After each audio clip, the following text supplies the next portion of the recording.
Okay so hello everyone and welcome to PW commerce वाला class 11th।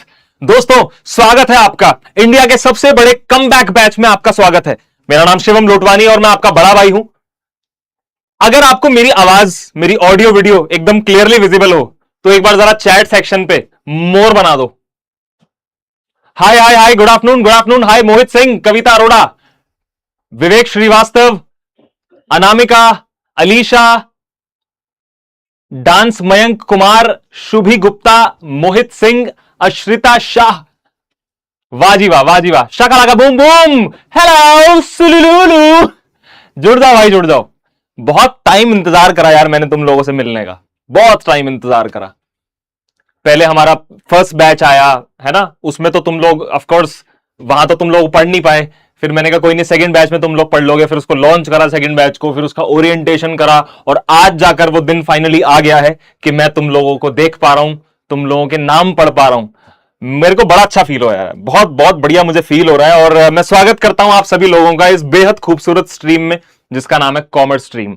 और commerce stream में हिंदुस्तान के अंदर अपना डंका बजा चुके हम लोग, मां सरस्वती की कृपा से हमको कॉमर्स वाला कहा जाता है। तो अगर आपको बढ़िया से मेरी आवाज, कई बच्चों ने तो यस मोर बना दिया है, अगर मेरी आवाज और मेरी वीडियो एकदम क्लियरली विजिबल है तो एक बार चैट में आ जाओ और मोर बना दो। वाह जी वाह, वाह जी वाह, बहुत बढ़िया, बहुत बढ़िया।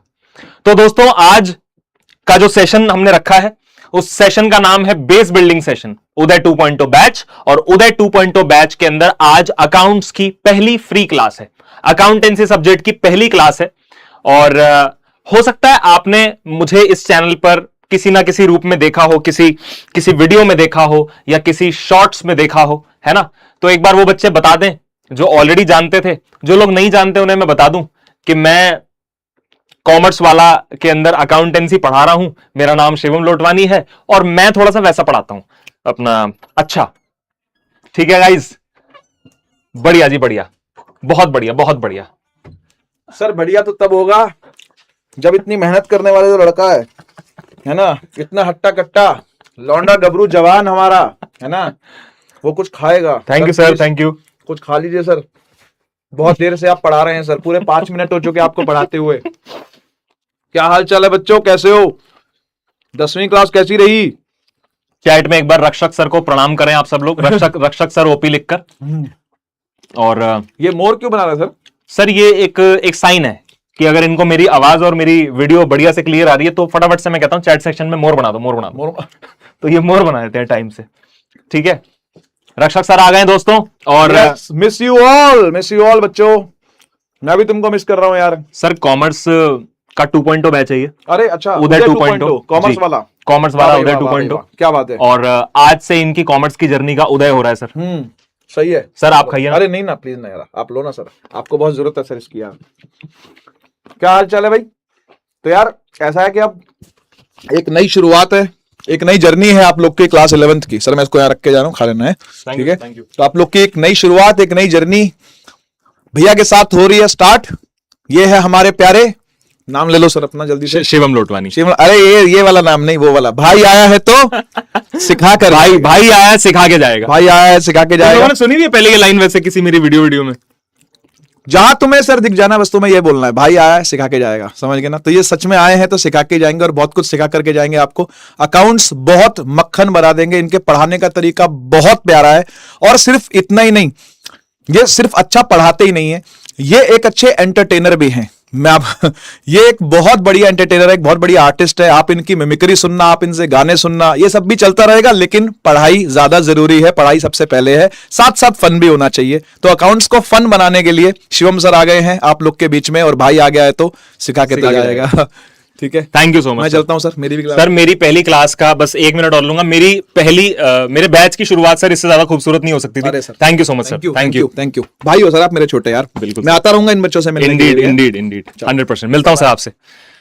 मजा आ गया यार, पहले पहले दिन इस क्लास को मंगलमय करने के लिए मेरे बड़े भाई रक्षक सर ने एंट्री ले ली। वाह जी वाह।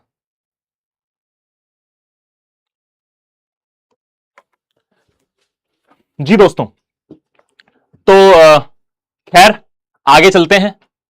अच्छा, कुछ बच्चों ने लिखना शुरू कर दिया है, भाई आया सिखा के जाएगा। बहुत बहुत बढ़िया जी, बहुत बढ़िया।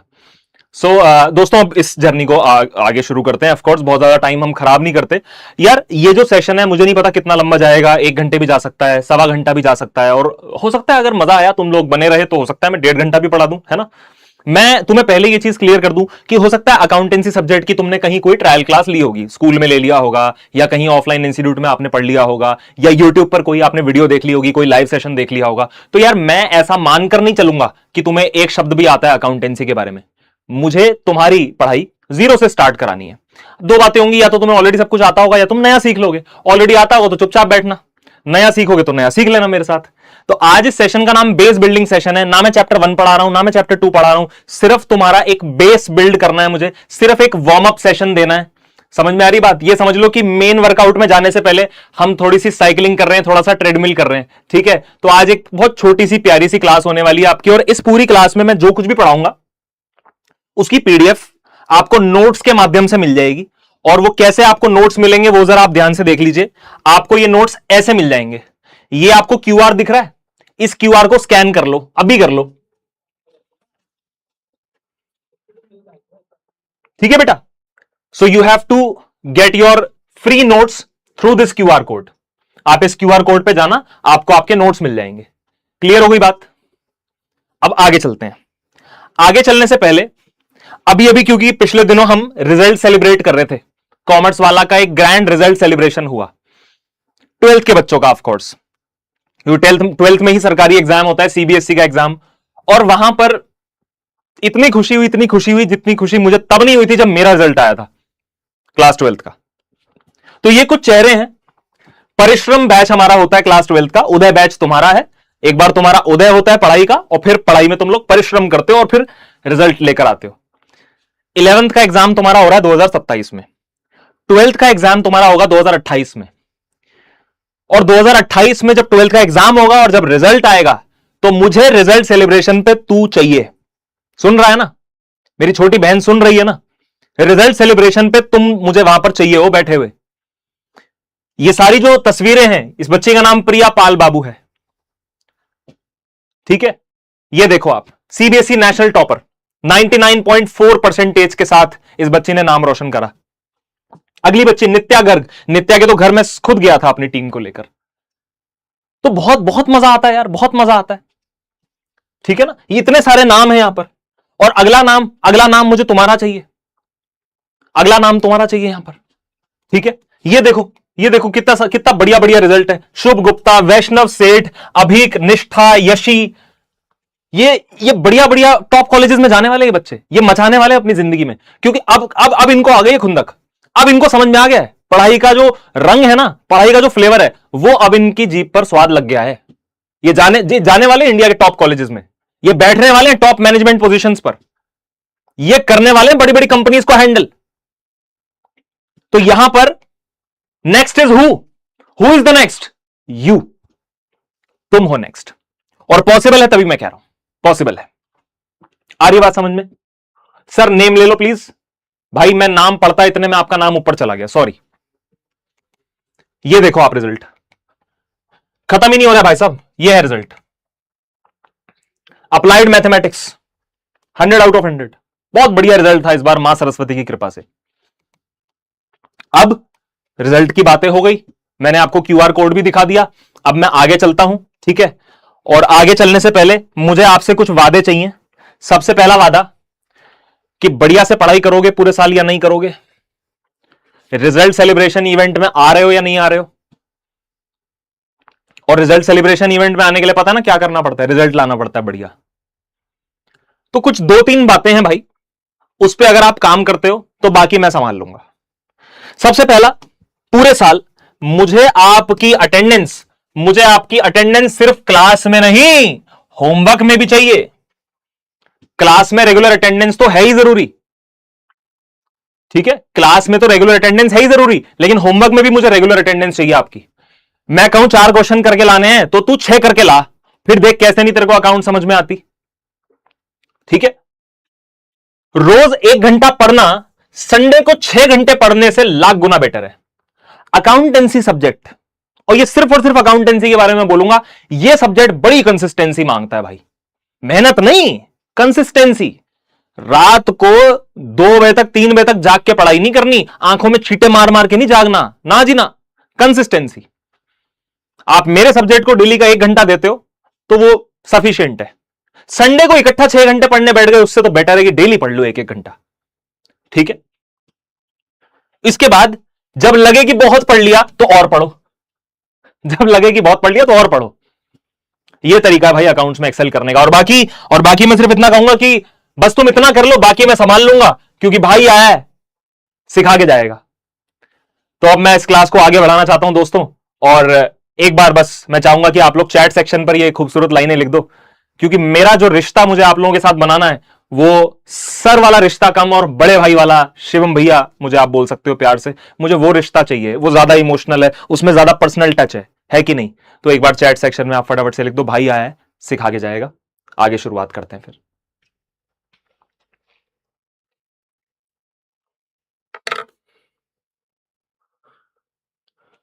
लिख दो शाबाश, फटाफट से फटाफट से।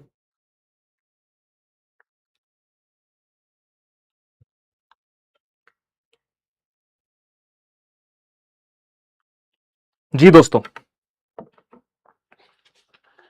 बढ़िया जी बढ़िया। तो मजा आ रहा है, वाइब मैच हो रही है, शुरुआत कर सकते हैं हम क्लास की, क्योंकि ऑलरेडी 5:12 हो गए हैं, है ना, 12 मिनट हो गए हमें ऊपर ऊपर से बातें करते हुए, है ना जी। बहुत बढ़िया भाई, बहुत ही बढ़िया। चलो जी, चलो चलो चलो चलो चलो। सर, अकाउंटेंसी पढ़ने से पहले थोड़ा सा अकाउंटेंसी के सिलेबस के बारे में बात करूंगा, ज्यादा नहीं, 2-3-4 मिनट हम बात करेंगे, क्योंकि हम पढ़ाई शुरुआत कर रहे हैं, पढ़ रहे हैं, तो उससे पहले पता भी तो होना चाहिए कौन सा चैप्टर या कौन सी यूनिट कितने मार्क्स हमें दिलाने वाली है।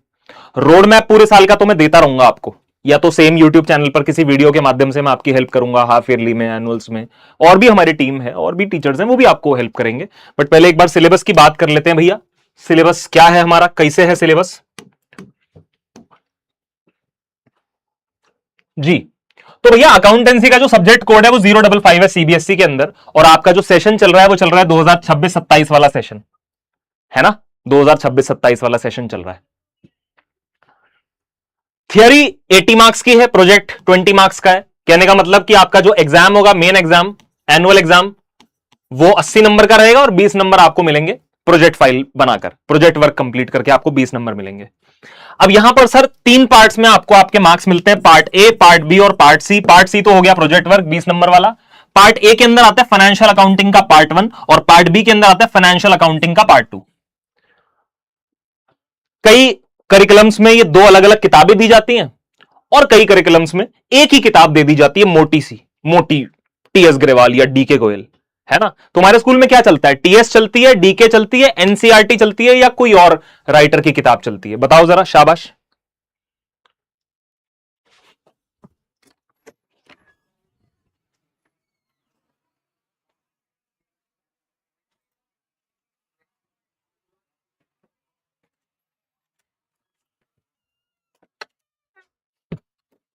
यस माय फ्रेंड, टीएस चलती है, बहुत बढ़िया बहुत बढ़िया।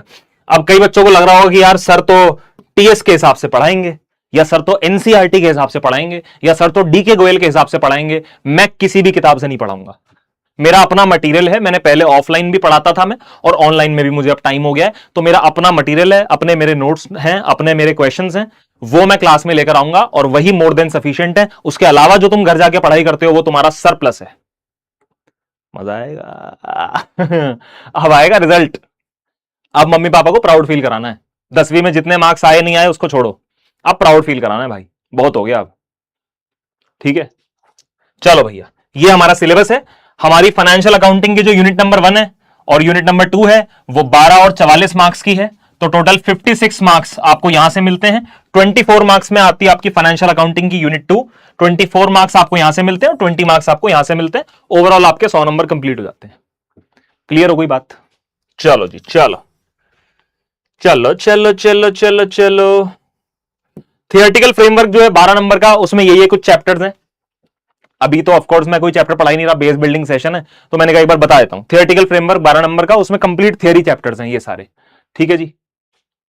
चलो, उसके बाद अकाउंटिंग की प्रोसेस जो है 44 मार्क्स की, उसमें ये सारे चैप्टर्स हैं, करीब 9-10 चैप्टर्स।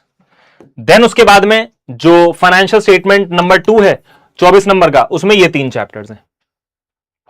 क्रिस्टल क्लियर होगी जी बातचीत, बड़ी बातचीत। चलो चलिए इस खेल को आगे बढ़ाया जाए देवियों सजनों, शुरू करें। अब मेन पढ़ाई स्टार्ट करनी है भाई। तेजस कह रहा है अल्फा आर्मी, अरे वाह क्या बात है, अल्फा आर्मी बना दिया तुम लोगों ने, बहुत बढ़िया, बहुत बढ़िया जी, बहुत बढ़िया। ठीक है, शुरू करते हैं, शुरू करते हैं। अब मैं जिस सब्जेक्ट को पढ़ाने जा रहा हूं उस सब्जेक्ट का नाम तो ऑफकोर्स आपको पता होगा, सब्जेक्ट का नाम अकाउंटेंसी। प्यार से हम इसको अकाउंट्स बोल देते हैं, लेकिन एक्चुअली सब्जेक्ट का नाम अकाउंटेंसी है। ठीक है प्यारे बच्चों, अकाउंटेंसी सब्जेक्ट क्यों है, क्या करना है इस सब्जेक्ट के अंदर, है ना। कोई सब्जेक्ट अगर आप पढ़ रहे हो तो उसके पीछे की कहानी तो पता होनी चाहिए ना, कि मैं इस सब्जेक्ट को क्यों पढ़ रहा हूं, एम ही पढ़ रहा हूं, मार्क्स आएंगे इसलिए पढ़ रहा हूं जी, अच्छा पता होना चाहिए क्यों पढ़ते हो आप इस सब्जेक्ट को।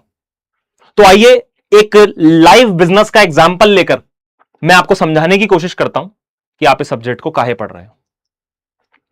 सपोज आपकी क्लास 12th कंप्लीट हो गई और आपने ऊपर जो पढ़ाई करनी थी, ग्रेजुएशन या कोई प्रोफेशनल कोर्स, आपने वो भी कर लिया, और अब आप अपने पिताजी से, आप अपनी मदर से कहते हो कि यार मुझे पैसे दे दो, मुझे बिजनेस करना है, मुझे बहुत जोर की बिजनेस आ रहा है, बिजनेस। आपने अपने घर वालों से 10 पेटी ले ली, 10 पेटी समझते हो 10 लाख। तो आप जब 10 लाख रुपए लेकर घर से निकलोगे तो बिजनेस एकदम से थोड़ी खड़ा हो जाएगा, पहले दुकान लेनी पड़ेगी कोई, या तो खरीदोगे या किराए पर लोगे, फिर उस दुकान में काम खर्चा कराना पड़ेगा, फिर उसके बाद देखना पड़ेगा माल क्या बेचना है, किस चीज का हमें बिजनेस करना है ना। फिर किसी को काम पर रखना पड़ेगा, उसे पैसा देना पड़ेगा, सैलरी वैलरी देनी पड़ेगी, कल को बिजली का बिल आएगा वो भी देना पड़ेगा। तो दैट्स हाउ बिजनेस कॉन्टिन्यूज, ऐसे ही चलता है बिजनेस, आसान देसी भाषा में समझो। ठीक है, ठीक है तन्नू रावत। तो आइए जी, आपने एक दुकान देख ली भाई, ये दुकान देख ली। अब ये दुकान तो तुम्हें देखने में ही नहीं समझ में आ रही होगी, अजीब सी गंदी सी, बट कोई नहीं, किराए पर आपने दुकान देख ली, 10 लाख रुपए आपने अपने घर वालों से ले लिया था और आप चले बिजनेस करने। तो चलें फिर बिजनेस करने, चलें जल्दी से बता दो मुझे, चलें फटाफट से बिजनेस करने, शुरू करें बिजनेस।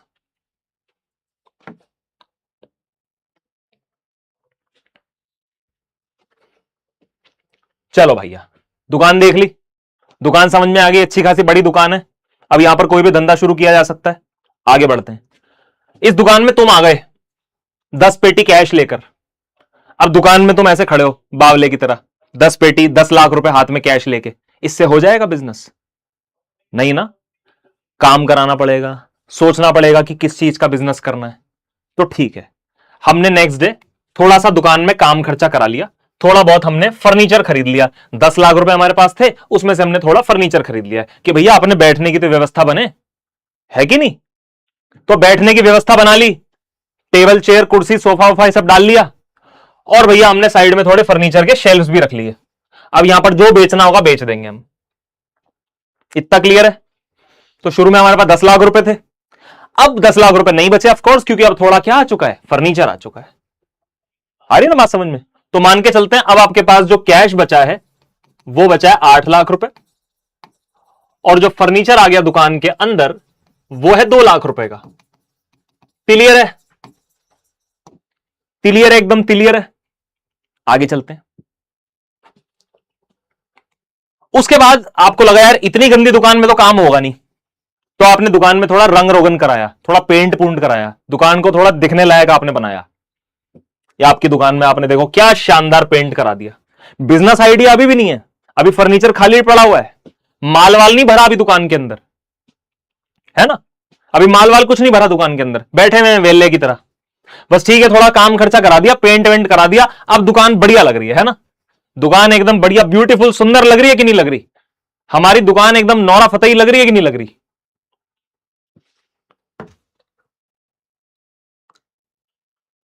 चलिए गाइस, ये हो गया, बिजनेस आइडिया अभी भी कुछ नहीं है, उल्टा पैसे और खर्च हो गए, है ना। 10-20-50 हजार रुपए हमने लगा दिए, और 10-20-50 हजार रुपए हमने और लगा दिए, पेंट वेंट में पैसा खर्च कर दिया, बट कोई बात नहीं, बिजनेस के लिए तो करना पड़ता है कि नहीं। आगे चलते हैं भैया, कपड़ों का बिजनेस हमने शुरू कर दिया। जोरदार तालियां एक बार, कपड़ों का बिजनेस शुरू हो गया, शाबाश, कपड़ों का व्यापार शुरू हो गया। मैं ऐसे ही पढ़ाऊंगा, बिल्कुल तुम्हें मैं छोटा बच्चा सोना बेबी समझ के पढ़ाऊंगा, और धीरे धीरे धीरे धीरे लेवल कब बढ़ जाएगा तुम्हें पता भी नहीं चलेगा। ऑफ कोर्स पूरे साल ऐसे मस्ती वाली क्लास करेंगे तो एनुअल एग्जाम तो टपेगा नहीं, लेकिन अभी शुरुआत है तो धीरे धीरे धीरे धीरे करके ऐसे ही पढ़ेंगे हम। ठीक है जी, कपड़ों का बिजनेस शुरू हो गया जी, मजे आ गए जी, है ना। ये देखो, ये तुम हो। अब यहां पर जेंडर स्पेसिफाइड क्लेश मत करना, लड़का लड़की सबको एक ही मैंने ये दे दिया है कैरेक्टर। ये आप हो, आपको मजे आ रहे हैं, पैसे आ रहे हैं, बिलिंग मशीन भी रख दी है यहां पर पेमेंट निकलवाने के लिए, और आपने बढ़िया कपड़ों का धंधा, यहां पर कपड़ों का बिजनेस आपने शुरू कर दिया है। ये देखो कस्टमर आ रहे हैं, ये अपनी गर्लफ्रेंड को शॉपिंग कराने आया है कि देखो जी देखो, अल्फा गारमेंट से कपड़े ले लो। ठीक है, यहां पर देखो आप, दुकान में एक चीज की मुझे कमी लग रही है, जून का महीना है, गर्मी आपको पता ही है कितनी ब्यूटीफुल गर्मी पड़ रही है बाहर। दुकान में एसी मांगता है कि नहीं मांगता है? दुकान में एसी मांगता है, मांगता है, दुकान में एसी होना चाहिए। आगे चलते हैं भैया, दुकान में एसी लग गए, दुकान हो गई हरी भरी। जैसे कस्टमर्स ने देखा, अरे भैया इसके पास तो एसी भी लगा हुआ है, दो दो एसी लगे हुए हैं, तो जिनको बाहर गर्मी लग रही थी वो अब दुकान में आके कपड़े देखने की एक्टिंग करते हैं, खरीदता कोई नहीं है। ठीक है, लो भैया, दुकान एकदम हरी भरी हो गई, दिल्ली के चांदनी चौक के अंदर ये दुकान है। ठीक है ना, ये देखो भाई साहब, और हमने अब दो तीन बच्चे भी रख दिए, इंप्लॉइज भी रख दिए हमने, दो तीन कस्टमर्स को माल दिखाने के लिए। ये हमारी इंप्लॉई है, ये दीदी, ये वाली दीदी भी हमारी इंप्लॉई है। आ रही बात समझ में? कस्टमर्स बढ़ गए हैं, कस्टमर्स बढ़ गए हैं, एसी वेसी लगे हुए हैं, धंधा चल पड़ा, धंधा चल पड़ा। अब आप मुझे एक बात बताओ यार, आप ये बिजनेस कर रहे हो, कस्टमर्स माल लेके जा रहे हैं, सारी बातें हो रही हैं, अब इस पॉइंट ऑफ टाइम पर ये जो दुकान का गल्ला है ना, इस गल्ले के अंदर कितना कैश है? अगर मैं आपसे आके पूछूं आपकी दुकान के अंदर, बता पाओगे? 8-10 दिन हो गए है ना, बिजनेस भी चल पड़ा, अब मैं एकदम से आगे पूछूं कि ये दुकान के गल्ले के अंदर कैश कितना है, बता पाइएगा आप क्या बोलोगे कि रुको गिन के बताता हूं? ये पढ़े लिखे आदमी की पहचान है, गिन के बताओगे मुझे, मेरे हाथ मेरे सामने गिन के बताओगे। मैं आपसे पूछूं कि बताओ दुकान में अभी कितना माल अवेलेबल है, बेटा ये जो माल आपको दिख रहा है ना दुकान के अंदर, इस माल को हम बोलते हैं स्टॉक, इसको हम गुड्स भी बोलते हैं। ठीक है, इसको हम गुड्स भी बोलते हैं, यानी जिस चीज के हम विक्रेता होते हैं, जिस चीज का हम बिजनेस करते हैं, उस चीज को हम बोलते हैं गुड्स। क्या बोलते हैं? गुड्स।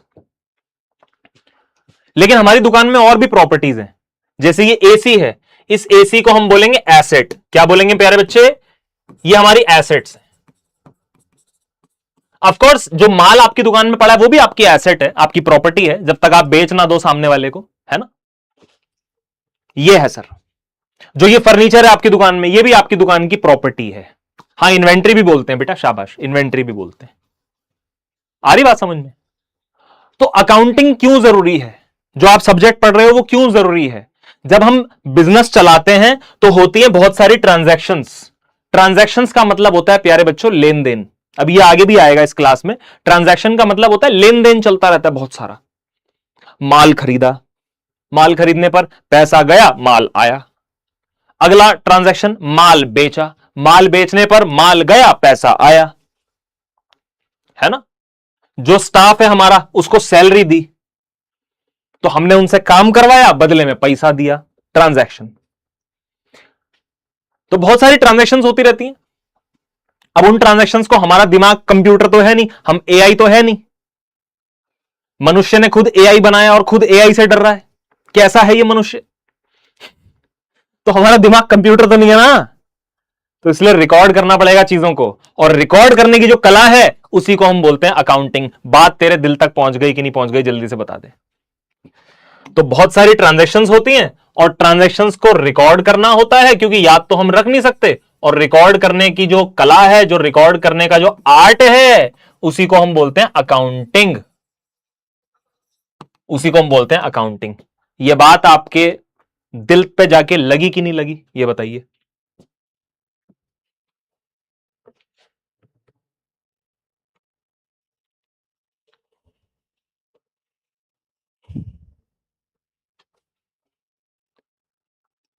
हाँ जी भैया पहुंच गई, सुपर, बहुत बढ़िया जी, बहुत बढ़िया, ओपी ओपी, बहुत बढ़िया, बात दिल तक पहुंच गई। चलो भाई ठीक है, अब आगे बढ़ जाते हैं, अब आगे बढ़ जाते हैं। अब साल का एंड आया तो ये हमारा पूरा स्टाफ, साल का नहीं मतलब महीने का एंड आया तो हमारा स्टाफ पैसे मांग रहा है कि भैया सैलरी वैलरी देनी है नहीं देनी, हमने इनको सैलरी दे दी। So all these are transactions, ये सब ट्रांजैक्शंस चल रही हैं बेटा। आप बिजनेस करिएगा तो ट्रांजैक्शंस होंगी ही होंगी, और इवन अगर आप बिजनेस नहीं भी करते तब भी आप बहुत सारी ट्रांजैक्शंस देखते हो अपने डेली लाइफ में, अपनी डेली लाइफ में बहुत सारी ट्रांजैक्शंस देखते हो। चिल्ली पटेटो खाए तो पैसा दिया 100 का नोट, बदले में चिल्ली पटेटो आ गए, हो गई ट्रांजैक्शन, है ना। तो बहुत सारी ट्रांजैक्शंस होती हैं जब हम बिजनेस करते हैं, और उन ट्रांजैक्शंस को रिकॉर्ड करने की जो कला है उसी को हम बोलते हैं अकाउंटिंग। क्या बोलते हैं? अकाउंटिंग। तो ये बिजनेस अगर आपको और बड़ा करना है तो आपको एक अकाउंटेंट को बिठाना पड़ेगा जो सारी ट्रांजैक्शंस को और इवेंट्स को नोट डाउन करेगा बैठ के, ठीक है। अब एक बच्चे का सवाल आ रहा है, वेदा जी, बहुत बढ़िया लिखा है जी आपने, थैंक यू सो मच। अब एक बच्चे का सवाल आ रहा है बुक कीपिंग क्या होती है। तो बेटा बुक कीपिंग क्या होती है और अकाउंटिंग क्या होती है, दोनों में क्या डिफरेंस होता है, ये हमारा धीरे धीरे धीरे धीरे सिलेबस में आएगा। अभी के लिए बुक कीपिंग जो है वो अकाउंटिंग का एक पार्ट है, यानी अकाउंटिंग को अगर हम बीच में छोड़ दें तो वो बुक कीपिंग बन जाती है। अभी के लिए आप ऐसे मान के चलो, ठीक है बेटा। चलो जी अब चलते हैं आगे। सबसे पहली चीज जो मैंने आपको बताई थी capital. Now what is capital? बेटा कैपिटल का मतलब होता है जो अमाउंट आप अपने धंधे में, अपने बिजनेस में इन्वेस्ट करते हो, दैट इज कैपिटल, ठीक है। जो आप अमाउंट अपने बिजनेस में इन्वेस्ट करते हो उसको हम बोलते हैं कैपिटल। पढ़ते हैं कैपिटल की definition. It refers to the amount invested by the proprietor. बेटे प्रोप्राइटर का मतलब क्या होता है? शाबाश, प्रोप्राइटर का मतलब होता है बिजनेस का मालिक, जिसको आप दुकानदार भी कह सकते हो, ठीक है। प्रोप्राइटर का मतलब होता है बिजनेस का मालिक। तो जो पैसा, जो अमाउंट प्रोप्राइटर बिजनेस में निवेश करता है, इन्वेस्ट करता है, उसी को हम कैपिटल का नाम दिया करते हैं। कैपिटल का मतलब जो अमाउंट प्रोप्राइटर ने बिजनेस में लगाया है। अब समझने वाली बात क्या है? समझने वाली बात यह है कि it may be in the form of cash और गुड्स और एनी अदर एसेट। जब पीयूष कह रहा है सर आप बहुत क्यूट हो मजाक से हटके, पीयूष ये मोहब्बत हम आगे नहीं बढ़ा पाएंगे दोस्त, मैं उस तरह का आदमी नहीं हूं। पर हां आपने अगर कॉम्प्लीमेंट करा है तो उसके लिए आपका बहुत बहुत शुक्रिया।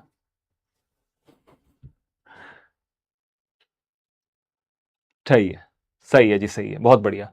अच्छा तो मैंने क्या बताया कि कैपिटल किसी भी फॉर्म में हो सकती है ना। कैपिटल कैश के फॉर्म में भी हो सकती है, गुड्स के फॉर्म में भी, और किसी और एसेट की फॉर्म में भी हो सकती है। Let us take an example, है ना, let us take an example. Suppose आपने अपने घर वालों से कैश भी ले लिया 5 लाख रुपए, और घर पे ही थोड़ा पुराना फर्नीचर पड़ा हुआ था तो आपको लगा यार इसे भी उठा लो, है ना, इसकी क्या जरूरत है। घर पे ही पुराना फर्नीचर पड़ा हुआ था, आपको लगा इसे भी उठा लो, तो 1 लाख रुपए का आपने फर्नीचर भी उठा लिया। तो अब मुझे बताना घर से कितना पैसा जा रहा है बिजनेस के अंदर, दुकान खोलने में कितना पैसा जा रहा है? 5 लाख जा रहा है कि 6 लाख जा रहा है? तो कैपिटल क्या है? 6 लाख। हो सकता है तुम्हारे पिताजी का कोई पुराना बिजनेस रहा हो और पुराना कोई स्टॉक पड़ा हो, कोई माल पड़ा हो, है ना, कोई भी माल पड़ा हो पुराना। मान लो पुराना तुम्हारे पिताजी का बॉटल्स बेचने का बिजनेस था, प्लास्टिक बॉटल्स, वो पुरानी प्लास्टिक बॉटल्स पड़ी हुई हैं। आपने कहा चलो मैं इस बिजनेस को एक बार रिवाइव करता हूं, तो हो सकता है आपके घर पे गुड्स भी पड़े हों और आपने वो गुड्स भी उठा लिए 50,000 रुपए के। तो अब कैपिटल कितनी हो गई? अब कैपिटल होगी 6,50,000। बात तुम्हारे दिल तक पहुंच रही है कि नहीं पहुंच रही? मुझे जवाब दे दो चुपचाप, तुरंत।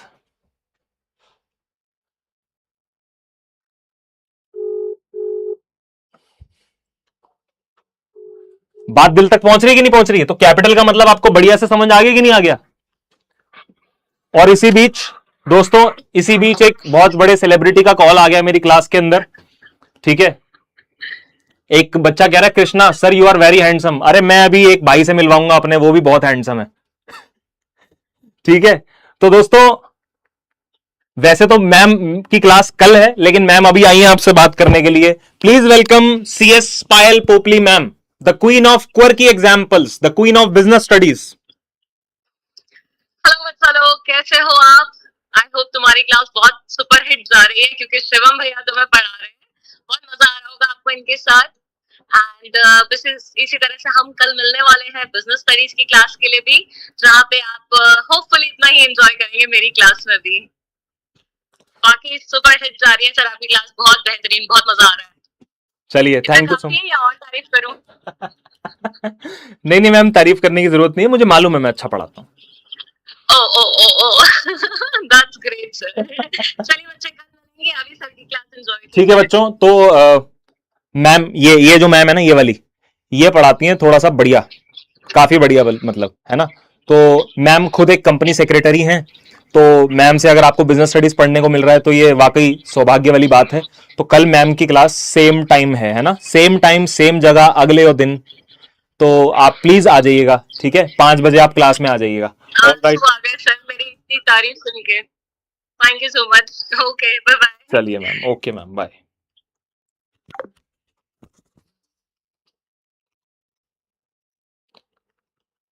हाँ जी दोस्तों, कैपिटल क्लियर है तो क्या हम आगे बढ़ सकते हैं? क्या हम आगे बढ़ सकते हैं? सुभाष पांडे जी, आगे बढ़ सकते हैं क्या हम? कैपिटल का मतलब क्लियर है क्या? चलो भैया, कैपिटल का मतलब क्लियर है। तो जो मैंने एग्जाम्पल दिया था, है ना, एग्जाम्पल कि आपने एक बिजनेस स्टार्ट करा जिसमें आपने अपने घर वालों से कैश उठाया 3 पेटी, घर पे एक एसी पड़ा हुआ था पुराना दादी के कमरे में, आपको लगा अरे दादी को क्या जरूरत है एसी की, आपने वो भी उठा लिया। बिजनेसमैन बड़ा प्रैक्टिकल होता है, वो इमोशनली नहीं सोचता, ठीक है। तो आपने कैश उठाया, दादी के कमरे से एसी निकाल लिया 2 लाख रुपए का, और फर्नीचर भी उठा लिया 50,000 रुपए का, और आपने सब आप उठा के ले गए कि जी मैं तो बिजनेस करेगा, मैं तो जी धंधा करेगा। तो आपकी कैपिटल ना सिर्फ 3 लाख बल्कि आपकी कैपिटल 5,50,000 रुपए हो जाएगी। तो कई बार हम गलत पढ़ लेते हैं कि कैपिटल का मतलब जो पैसा हमने बिजनेस में लगाया है। पैसा मतलब ना सिर्फ कैश, बल्कि टोटल जितनी भी प्रॉपर्टी, टोटल जितना भी प्रॉपर्टी तुम अपने बिजनेस में लगाए हो, उसी का नाम क्या है भैया? कैपिटल है, ठीक है। चले भैया आगे। अब नेक्स्ट हम थोड़ा सा एसेट्स के बारे में पढ़ लेते हैं। और दोस्तों मैं आपको बीच में ही बता दूं कि मैं आपको चैप्टर वाइज नहीं पढ़ाऊंगा, मैं आपको कुछ टर्म्स अभी पढ़ा दूंगा, कुछ बेसिक चीजें मैं आपको अभी पढ़ा दूंगा, है ना। फिर उसके बाद हम कल से थोड़ा सा चीजों को स्पीड अप करेंगे, कल से हम चीजों को थोड़ा सा लेवल अप करेंगे। अभी के लिए आपकी बेस बिल्डिंग के लिए मुझे लगता है this is already more than enough, ठीक है। अभी आपकी बेस बिल्डिंग चल रही है थोड़ी थोड़ी, क्लियर है जी? ठीक है, all right all right. So assets की डेफिनेशन पढ़ लेते हैं। एसेट्स का मतलब anything which is your property, anything. जैसे ये घड़ी मेरी प्रॉपर्टी है, ये घड़ी मेरी प्रॉपर्टी है ना, बढ़िया लग रही है कि नहीं लग रही है? ये मेरी एसेट है। ये फोन मेरी प्रॉपर्टी है, ये मेरी एसेट है। ये बॉटल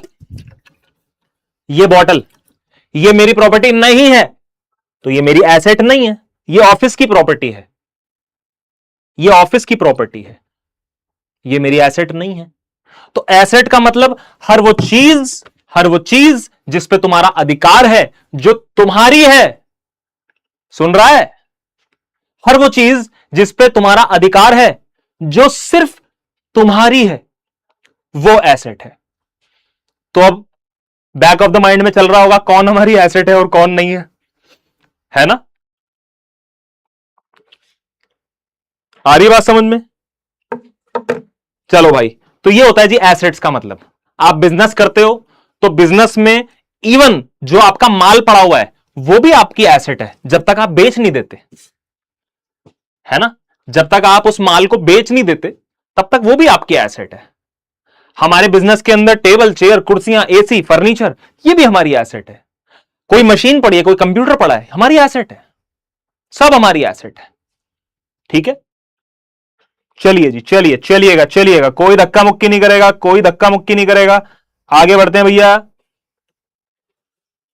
चलिएगा। तो definition, anything which is the property of the business is called an asset. अच्छा, डेफिनेशन मैं अभी अपने शब्दों में, आसान शब्दों में लिख कर आया हूं। जैसे अकाउंटिंग की डेफिनेशन मैंने अभी बताऊंगा आप आसान शब्दों में, तो आसान शब्दों में करेंगे, ठीक है। एक बच्चा कह रहा है सर कॉपी कर लें, प्यारे तू साथ साथ कॉपी करेगा ना तो तेरा टाइम वेस्ट होएगा, क्योंकि मैं आगे बढ़ जाऊंगा। तो आप क्यूआर में जाना और वहां पर आपको ये सारा कुछ मामला लिखा हुआ मिल जाएगा नोट्स की फॉर्म में, ठीक है। चलिए भैया, चलिए thank you Krishna Singh, thank you बच्चे। तो anything which is the property of the business is called an asset, and basically assets are the properties which enables a business to get cash or a benefit in the future. Asset से हमारा क्या भला होता है बेटा? Assets आपको future में cash कमाने में या कोई बेनिफिट कमाने में मदद करती हैं। एसेट्स हमारे बिजनेस में इसीलिए होती हैं ताकि हमारे को सहूलियत रहे, हमारे लिए बिजनेस करना इजी हो जाए। मेरी दुकान में एसी नहीं होगा, फर्नीचर नहीं होगा तो कस्टमर घुसेंगे नहीं दुकान के अंदर। बात को समझो। और अकाउंटेंसी प्रैक्टिकल सब्जेक्ट जरूर है, लेकिन ये बहुत बड़ा थ्योरेटिकल सब्जेक्ट भी है। आपको बहुत सोचना भी पड़ता है दिमाग में ना, बहुत सोचना पड़ता है आपको दिमाग में कि अच्छा ऐसे बिजनेस चल रहा है। ओ राइट, समझ में आ रही बात? चलिए भाई, और एक बच्चे ने बहुत खूबसूरत डाउट पूछा है, बेटा मैं तेरा डाउट जरूर लूंगा, मेरे को आधे घंटे का टाइम दे दे बस, ठीक है बच्चे? चलो भाई, तो एसेट्स का एग्जांपल क्या हो गया भैया? बिजनेस में हमारे कैश पड़ा है, फर्नीचर पड़ा है, एसी पड़ा है, इवन आपका बैंक बैलेंस। कई कस्टमर्स आपको क्यूआर से पेमेंट करेंगे, पेटीएम से पेमेंट करेंगे, आपके बैंक में पैसा आएगा, that is also your asset,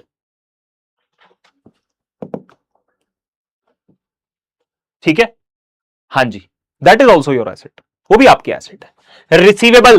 receivables शब्द से मत घबराओ, जिनसे पैसा लेना है, जिनसे पैसा लेना है, जिनसे पैसा लेना है वो भी आपकी एसेट है।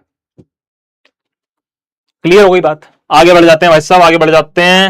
अब आते हैं लायबिलिटीज पे। लायबिलिटी का मतलब क्या होता है? लायबिलिटी का मतलब होता है प्यारे, जो पैसा आपने किसी का चुकाना है, जो अमाउंट आपने किसी का चुकाना है, किसी का देना है, that amount is called your liability, उसको हम बोलते हैं लायबिलिटी। जैसे छोटा सा एग्जांपल लेते हैं, मैं इस वक्त बहुत से बच्चे जुड़े हुए हैं हमारे साथ, सैकड़ों बच्चे इस वक्त इस क्लास को देख रहे हैं, लेकिन मान के चलो कि मैं तुमसे 1-on-1 बात कर रहा हूं, है ना? तेरा नाम जो भी है, गोलू मोलू सोनू स्वीटी, मैं तेरे से बात कर रहा हूं अभी इस वक्त, ठीक है? सुन रहा है ना? सुन रही है ना बेटा? मान ले तूने एक बिजनेस स्टार्ट करा, वही कपड़ों वाला बिजनेस मान ले तेरा है, और मैं एक दिन तुम्हारी दुकान में आता हूं और मैं 2-4 बढ़िया बढ़िया drop shoulder T-shirts, gen Z T-shirts खरीद के जाता हूं। पैसे मेरे पे थे नहीं, तो मैंने कहा यार पैसे बाद में दे दूं क्या? पैसे बाद में दे दूं क्या? तो बोलो मेरे सर पे कर्जा चढ़ गया कि नहीं चढ़ गया? मैंने तुम्हारे पैसे देने हैं, दैट इज अ लायबिलिटी। इसका मतलब होता है लायबिलिटी। हर वो चीज जो आपके सर पे कर्जा है, दैट इज योर लायबिलिटी। अब कर्जा किस किस फॉर्म में होता है भाई? आपके घर पे बिजली का बिल आ गया, आपने पे नहीं करा, कर्जा हो गया। आपने अपने किसी दोस्त से पैसे उधार मांगे, आपने उसको चुकाए नहीं, कर्जा हो गया, लायबिलिटी हो गई। आपने बिजनेस को बढ़ाने के लिए बैंक से लोन लिया, लायबिलिटी हो गई। तो this is your liability. All right, the amount which is to be paid या which is to be settled in the near future, amount owed by the business. Owed by the business मतलब हमने ले रखा है, हमने किसी को चुकाना है भैया, हमने किसी का पे करना है, दैट इज योर लायबिलिटी, ठीक है? थैंक यू रेबेटेलम, सॉरी अगर मैंने आपका नाम गलत प्रोनाउंस करा हो तो, थैंक यू बच्चे, थैंक यू, ठीक है? तो ये लायबिलिटी का मतलब है। जैसे आपने बैंक से लोन ले लिया है ना, तो वो जब तक आप चुका नहीं दोगे आपके सर पे कर्जा रहेगा ना यार। तो बिजनेस में भी लायबिलिटी बहुत सी फॉर्म्स में होती है, ठीक है? चलते हैं आगे। तो लायबिलिटीज की अगर मैं बात करूं, तो आपने बैंक से लोन ले लिया, आपने अपने सप्लायर से मान लिया था जिसका अभी भी अमाउंट अनपेड है। सुन ले छोटे मिस्टर बारुआ ठीक है, तो आपने, आपकी दुकान थी कपड़ों की, वही वाली है ना? अब जिस प्रकार आपके कस्टमर आपसे उधार मांग रहे हैं, हो सकता है आपको माल में दुकान भरवाना हो, माल में दुकान नहीं, दुकान में माल भरवाना हो, क्या हो गया मुझे? हो सकता है आपको दुकान में माल भरवाना हो, तो आपका भी कोई सप्लायर है ना, होलसेलर, जो आपको माल दे रहा है। ये सब बिजनेस स्टडीज में आता है, पढ़ लेना पायल मैम की क्लास में, कल ज्वाइन कर लेना टाइम से 5 बजे, ठीक है? एक बच्चा कह रहा है वॉइस प्रॉब्लम। बेटा बाकी बच्चे भी प्लीज एक बार बता दें आप मुझे कि वॉइस प्रॉब्लम है क्या, क्योंकि एक ही नाम है जो लिख रहा है वॉइस प्रॉब्लम। मैं फिर शुरू करता हूं 30 सेकंड में।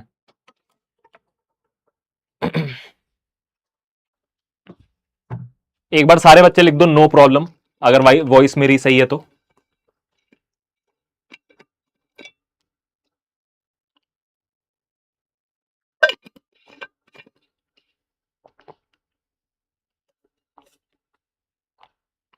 नो प्रॉब्लम लिख दिया बच्चों ने। नो प्रॉब्लम नो प्रॉब्लम जी। मेरा बिजनेस है, अगर मुझे दुकान में माल भरवाना है तो मैं भी तो गांधीनगर से माल लेकर आऊंगा ना, मतलब कि होलसेल मार्केट से माल लेकर आऊंगा ना। तो मेरा एक जो डायरेक्ट सप्लायर है, मैंने उसको बोला बाबूजी जरा 500 टी शर्ट भेज दो, पैसा देता हूं 10 दिन में देता हूं ना, तो ये भी तो मेरा लाइबिलिटी है, ये भी तो मेरा कर्जा है। अब बता तेरे दिल तक पहुंचा कि नहीं पहुंचा। तो amount due to supplier. Unpaid electricity bill, दुकान में बिजली का बिल आ गया, तूने अभी पे नहीं करा, तो जब तक तू पे नहीं कर देगा तब तक के लिए वो भी तेरी लाइबिलिटी है। बोलो एकदम बढ़िया, चमक गया कि नहीं चमक गया टॉपिक? क्लियर है? आगे बढ़े। ये थी दोस्तों लाइबिलिटीज, और अब हम सीखेंगे business transaction. What is a business transaction? मैंने आपको प्रीवियस एग्जांपल्स में दुकान वाला एग्जांपल लेकर बता दिया, पहले भी बता दिया था कि बिजनेस ट्रांजैक्शंस का मतलब क्या होता है। एक बार मैं आपको फिर से रीड करके भी बता देता हूं, डेफिनेशन के हिसाब से भी मैं आपको रीड करके बता देता हूं, ठीक है। अब business transaction is the economic activity. Economic activity आपने पढ़ा होगा, लव सर से पढ़ा होगा, नहीं तो पढ़ लोगे। इकोनॉमिक्स का मतलब आपने पढ़ लिया होगा लव सर से, नहीं तो पढ़ लोगे, आगे पीछे पढ़ा देंगे, वो आपको जरूर पढ़ाएंगे, नहीं तो आप बिजनेस स्टडीज की क्लास में भी पढ़ोगे पायल मैम से। इकोनॉमिक एक्टिविटी जो हम पैसा कमाने के लिए करते हैं, नॉन इकोनॉमिक एक्टिविटी जो हम आउट ऑफ लव करते हैं। तो बिजनेस तो आप पैसा कमाने के लिए करते हो ना, तो इसलिए बिजनेस ट्रांजैक्शन क्या है? बिजनेस ट्रांजैक्शन एक ऐसी इकोनॉमिक एक्टिविटी है किसी बिजनेस की that changes it's financial position. बेटा जब भी कोई बिजनेस ट्रांजैक्शन होगी ना, तो आपके बिजनेस की फाइनेंशियल पोजीशन चेंज होगी। फॉर एग्जाम्पल, आपकी दुकान में माल भरा हुआ है, यह माल अगर बिकेगा आपकी फाइनेंशियल पोजीशन बदलेगी, माल कम हो जाएगा, पैसा बढ़ जाएगा। आ रही है बात समझ में कि नहीं आ रही है? फाइनेंशियल पोजीशन चेंज होगी आपकी। तो whenever any business transaction takes place, it changes the value of assets और liabilities और capital। ये आपको धीरे धीरे आगे भी समझ में आएगा। सो चिराग कह रहा है यू आर टीचिंग बीएसटी और accounts. I am teaching every subject. ये कॉमर्स एक बड़ी इंटर रिलेटेड स्ट्रीम है, ठीक है। तो एक कंसेप्ट था वो बिजनेस स्टडीज वाला और इको वाला, इसलिए मैंने आपको बता दिया, ठीक है।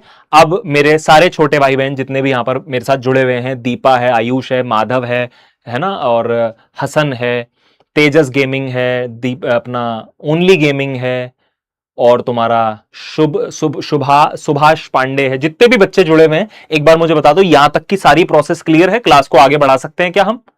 एक बार सारे मुझे बता दो एक बार प्लीज, ठीक है।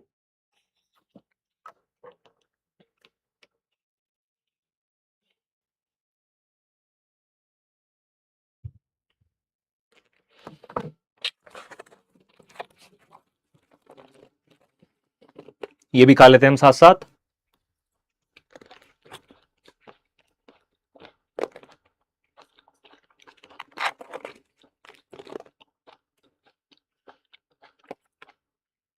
एक बच्चा लिख रहा है सर आप अकाउंट्स बहुत बढ़िया पढ़ाते हो। भाई ये मैं उस दिन मानूंगा जिस दिन तू रिजल्ट सेलिब्रेशन वाले इवेंट में आएगा, जिस दिन तू टॉपर बन के दिखाएगा मेरे को। और बाकी मैं बढ़िया नहीं पढ़ाता, it's just the blessings of Lord Shiva, मां सरस्वती, वो मुझसे करवाती हैं तो वो हो जाता है। मैं कुछ नहीं हूं, जो भी अच्छा है सब ऊपर वाले का है, जो खराब है वो मेरा है।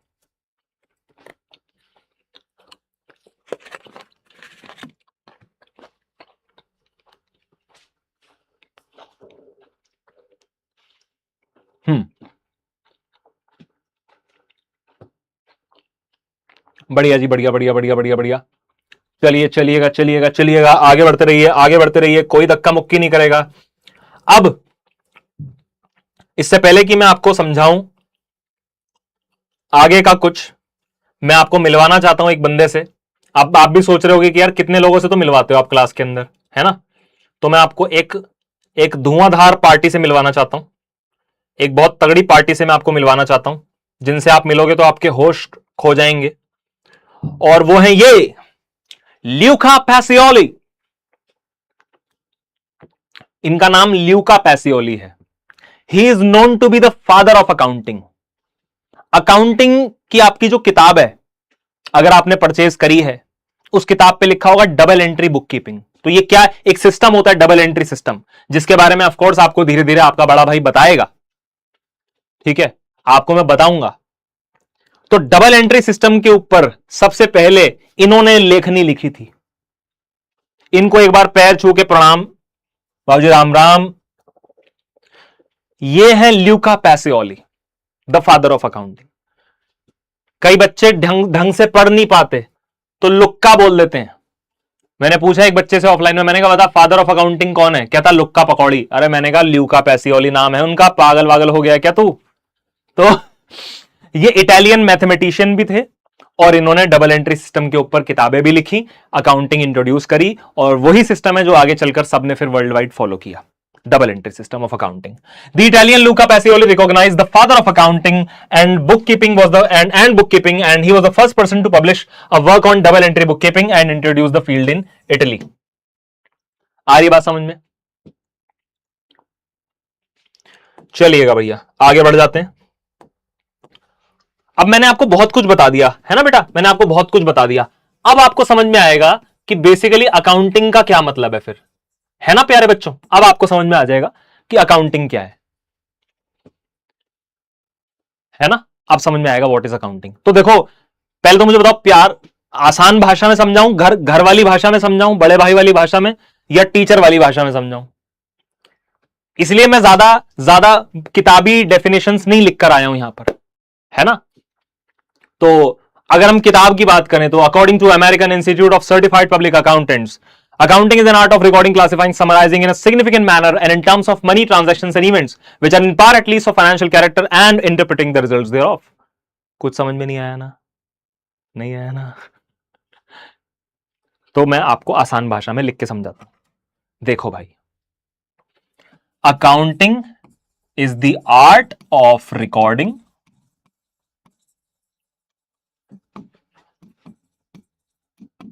business transactions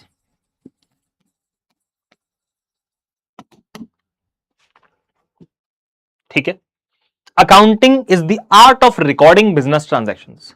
बिजनेस में होती हैं बहुत सारी ट्रांजैक्शंस, अपने को कुछ याद रहने वाला है नहीं, क्योंकि हमारे दिमाग में और भी 50 कलेश चलते रहते हैं, तो उसको लिखना पड़ेगा कि नहीं लिखना पड़ेगा बिजनेस ट्रांजैक्शंस को। और बिजनेस ट्रांजैक्शंस को रिकॉर्ड करने की जो कला है, इसको मैं कला क्यों बोल रहा हूं? कला क्यों बोल रहा हूं मैं इसको? क्योंकि रिकॉर्ड ऐसे ही नहीं कर देना, कुछ भी उठा के लिख दिया। हिंदी में लिखो, रिकॉर्ड करोगे कि आज हमने 10,000 रुपए का माल बेचा, ऐसे लिखोगे, हिंदी में लिखोगे। एक कला है, एक सिस्टम है, ठीक है, एक सिस्टम है डबल एंट्री सिस्टम, उसके हिसाब से हम रिकॉर्ड करेंगे, ठीक है ना? तो इसलिए accounting is the art of recording business transactions, ताकि हमें किसी भी पॉइंट ऑफ टाइम पर पता चल पाए कि हमारे पास आज की डेट में कितनी एसेट्स हैं, आज की डेट में हमारी कितनी लायबिलिटीज हैं, आज की डेट में हमारी कैपिटल कितनी है, हमें प्रॉफिट हुआ है कि नहीं हुआ है, या लॉस हुआ है तो कितना हुआ है। यह है अभी एक बेसिक मतलब अकाउंटिंग का। अकाउंटिंग की डेफिनेशन पहली क्लास में बच्चों को नहीं पढ़नी चाहिए, क्योंकि जब तुमने अकाउंटिंग करी ही नहीं 2, 4, 5 महीने, तो आप अकाउंटिंग की डेफिनेशन पढ़ के कर क्या लोगे? वो तो स्कूल में हमारे खराब करते हैं टीचर्स, जो कहते हैं कि पहले यूटी में जो है ये सब आएगा, थ्योरी आएगी। नहीं, ऐसे नहीं होता। हम थोड़ा थोड़ा प्रैक्टिकल करते रहेंगे साथ के साथ अपने बैच में जब आप मिलोगे ना, क्योंकि ये तो हमारी फर्स्ट क्लासेस के आगे फिर जो क्लासेस है वो बैच में होंगी। आई होप उदय 2.0 आपने ले लिया होगा, नहीं लिया होगा तो लो और फटाफट शुरू करो पढ़ाई। मेरे को नहीं पता आप कुछ भी, मेरे को बैच में चाहिए तुम सब, ठीक है? सो खैर, तो थोड़ा थोड़ा प्रैक्टिकल, थोड़ी थोड़ी थियरी, थोड़ी थोड़ी थियरी, थोड़ा थोड़ा प्रैक्टिकल, ऐसे आएंगे मजे। नहीं तो फिर तुम्हारा दिमाग जो है ना वो सर चकरा जाएगा, ठीक है बेटा? चलो भाई, ये हो गया अकाउंटिंग का मतलब। अब एक क्वेश्चन हो जाए, क्वेश्चन करने का मन कर रहा है ना? है ना? क्वेश्चन करने का मन कर रहा है ना? चलो, ये क्वेश्चन तुम्हारे सामने है। मैं आपका टाइम स्टार्ट कर देता हूं और इसके लिए मैं आपको 60 सेकेंड्स का टाइम दूंगा and your time starts now. चलो भाई करो जरा इस क्वेश्चन को। भविष्य कह रहा है सर आपकी क्लास में मजा आ रहा है, थैंक यू बेटा।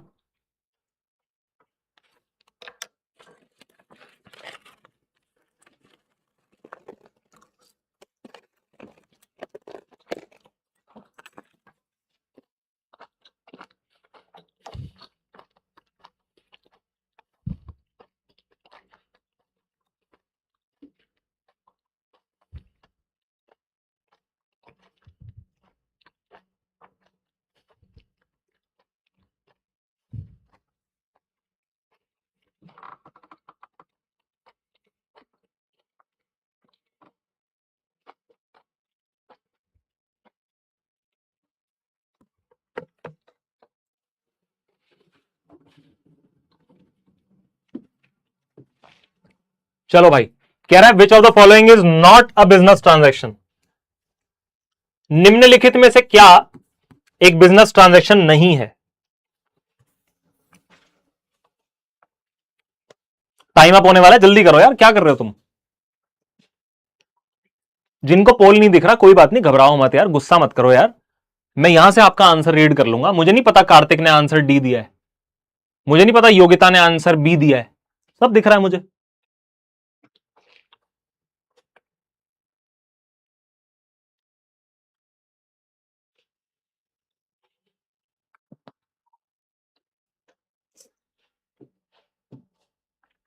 चलो प्यारे बच्चों टाइम अप।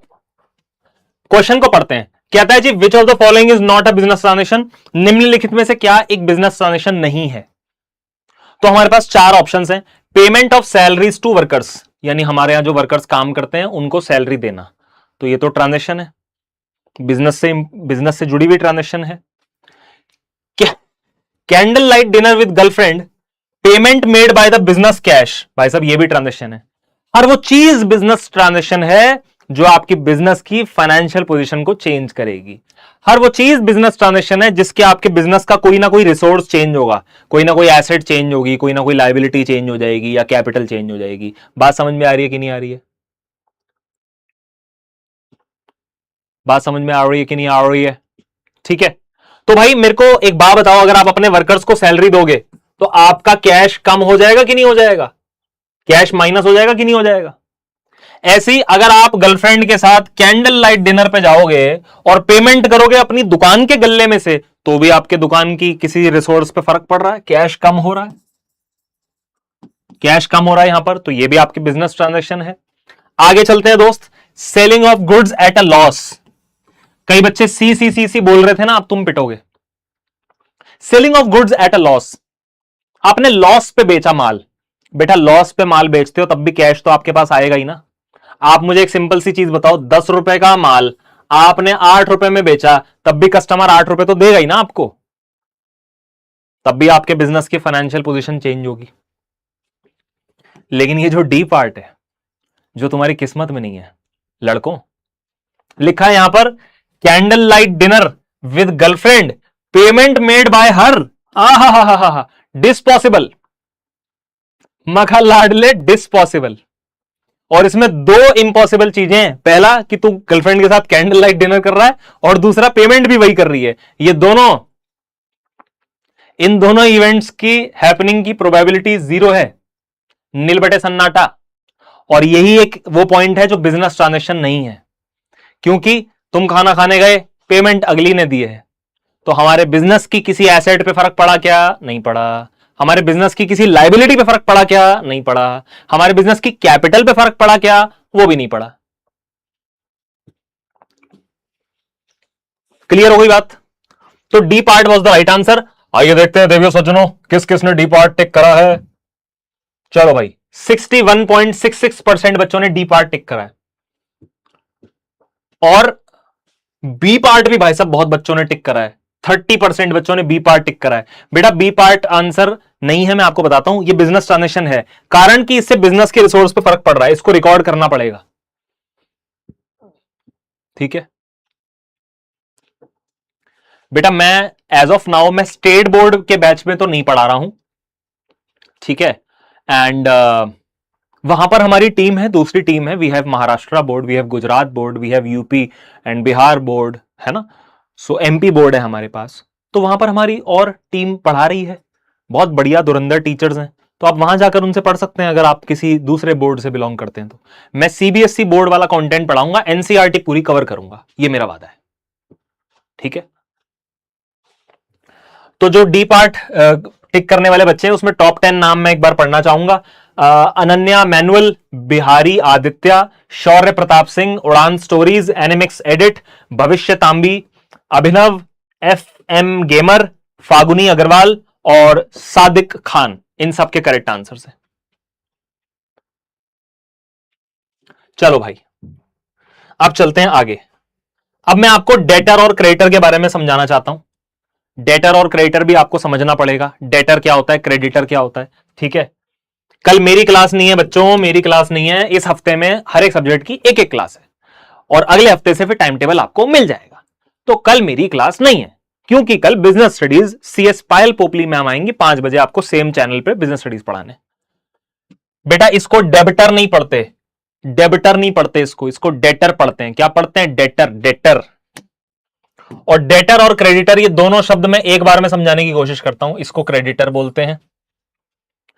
1 मिनट में समझाऊं, 1 मिनट में, देखता हूं तुम्हारा प्रेजेंस ऑफ माइंड कितना स्ट्रांग है।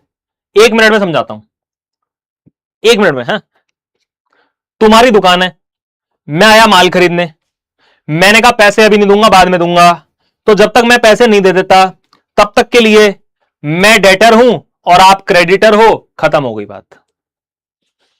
दोबारा बताऊं, तुम्हारी कपड़ों की दुकान है और मैं ग्राहक के तौर पर आया, मैंने कहा ये कपड़े लेने हैं, पैसे बाद में दूंगा, पैसे बाद में दूंगा। तो मैं डेटर हूं, आपका डेटर लगता हूं मैं रिश्ते में, और मैंने आपसे क्रेडिट लिया है, उधार लिया है, तो आप मेरे क्रेडिटर लगते हो रिश्ते में। खत्म हो गई बात। फ्लेवर हाउस कह रहा है सर समझ नहीं आया, अभी थोड़ी देर में फिर समझ में आ जाएगा, ठीक है।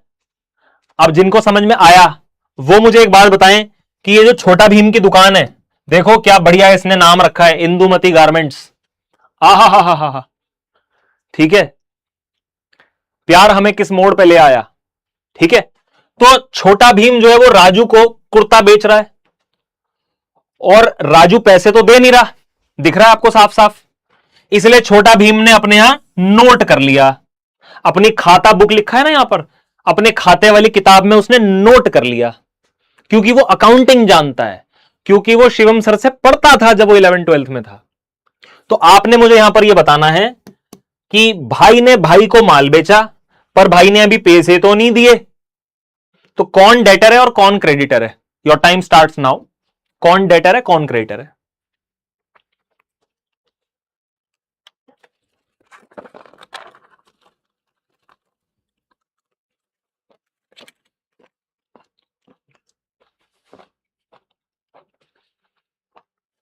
बढ़िया, बहुत बढ़िया, बहुत बढ़िया।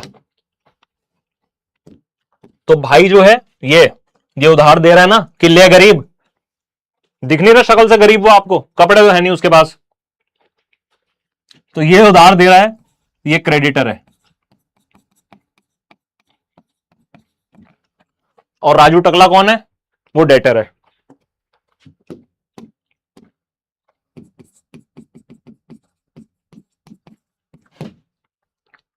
तो बजाय कि मैं आपको लिख के समझाता कि debtor is the person who does that, who does this, creditor is the person who does that, अरे भैया एक एग्जांपल में बात दिल तक पहुंची कि नहीं पहुंची, तुरंत बता दो, आगे चलना है मुझे।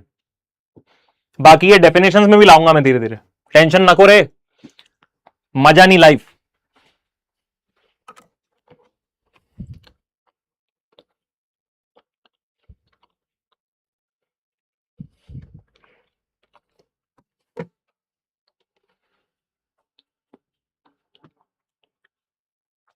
बहुत बढ़िया बेटा, बहुत बढ़िया। चलें आगे, चलते हैं आगे। चलो जी, चलो जी, चलो जी। अब मैं आपको सेपरेट एंटिटी कॉन्सेप्ट समझाना चाहता हूं। ये कंसेप्ट होता है जिसपे हमारी पूरी डबल एंट्री सिस्टम टिका हुआ है। सेपरेट एंटिटी कॉन्सेप्ट एक ऐसा कॉन्सेप्ट है जिस पे हमारा पूरा double entry book keeping system टिका हुआ है। अगर ये टॉपिक, ये कॉन्सेप्ट आपको नहीं क्लियर तो आपको अकाउंटिंग समझने में प्रॉब्लम आ सकती है, लेकिन आपको प्रॉब्लम में आने नहीं दूंगा, क्योंकि भाई आया है। सर ये मेरा चाय का स्टॉल है, आप देख सकते हैं यहां पर लिखा हुआ है अल्फा टी स्टॉल। बच्चे मेरे को प्यार से बोलते हैं अल्फा ऑफ अकाउंटेंसी, ठीक है। तो ये मेरा चाय का स्टॉल है। और एक बच्चा पूछ रहा है राजू जब पैसे देगा तो क्या हो जाएगा? बेटा जिस दिन राजू ने पैसे चुका दिए उस दिन कोई किसी का डेटर नहीं, कोई किसी का क्रेडिटर नहीं, खत्म हो गई बात, ठीक है।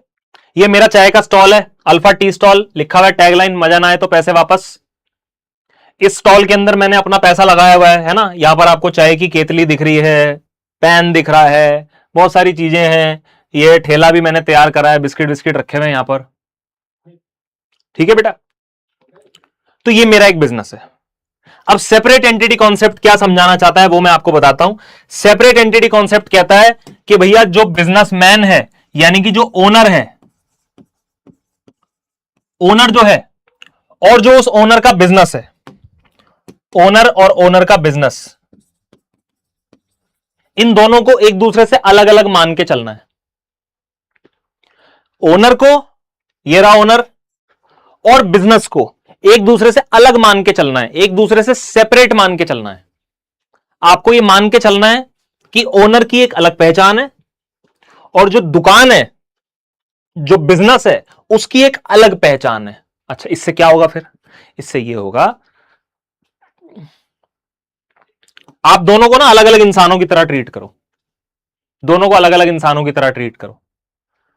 एक ओनर और दूसरा उसका बिजनेस, दोनों को अलग अलग इंसानों की तरह ट्रीट करो आप। और ये मान के चलो कि इस बंदे ने अपने बिजनेस में पैसा लगाया कि नहीं लगाया? लगाया होगा, ऑफ कोर्स, बिजनेस स्टार्ट करा है तो जो इस बंदे ने अपने बिजनेस के अंदर पैसा लगाया उसको हम क्या बोलते हैं? कैपिटल बोलते हैं। तो अगर मैं बिजनेस के पर्सपेक्टिव से सोचूं तो जो कैपिटल है वो बिजनेस का पैसा नहीं है, वो ओनर का पैसा है। इसलिए कैपिटल एक तरह से लायबिलिटी मानना है। कैपिटल को क्या मानना है? लायबिलिटी मानना है। एक बार फिर से एक्सप्लेन करने की कोशिश करता हूं बेटा separate entity concept.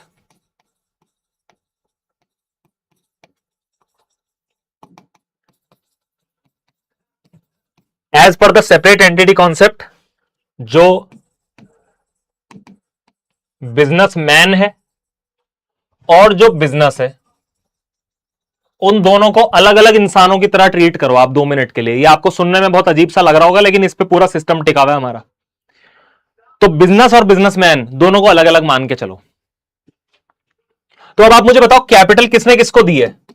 Capital businessman ने दी है, किसको? बिजनेस को। तो कैपिटल का फ्लो कैसे जा रहा है? कैपिटल का फ्लो ऐसे जा रहा है ना। कैपिटल किसके घर से आई है? बिजनेसमैन के घर से आई है। और कैपिटल हमने किसको दे दी? बिजनेस को दे दी।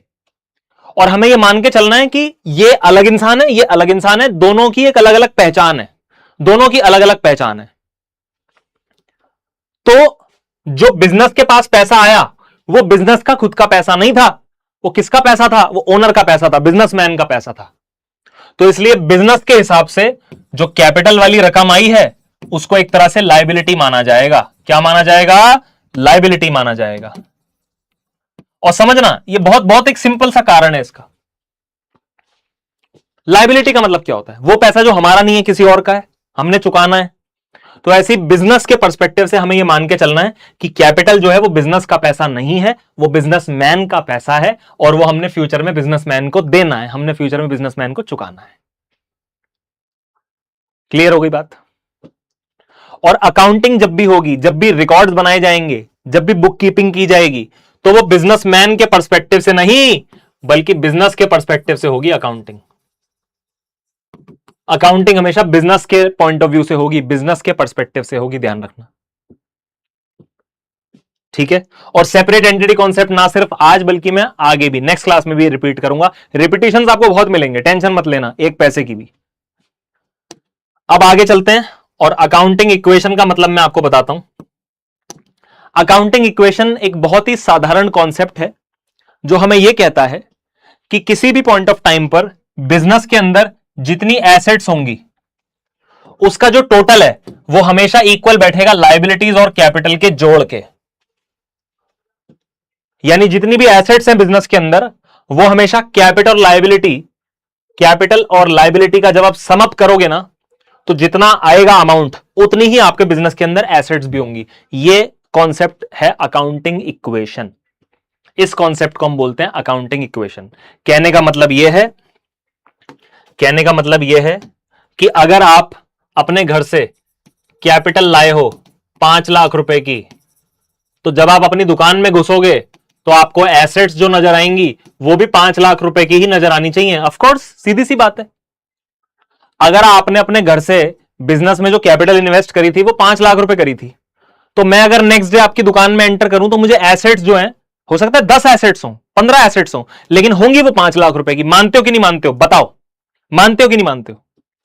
अच्छा, अगर आप घर से लाए थे 5 लाख और मैं जब आपकी दुकान में आया तो मुझे एसेट्स नजर आई 6 लाख रुपए की, तो यह जाहिर है कि आपने किसी से कर्जा भी लिया होगा, आपके सर पे लायबिलिटीज भी आ गई होंगी फिर 1 लाख रुपए की।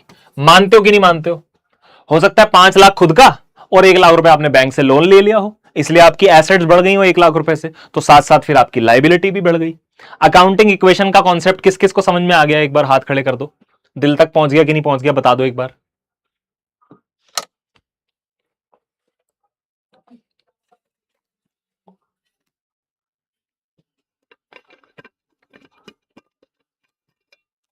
जी,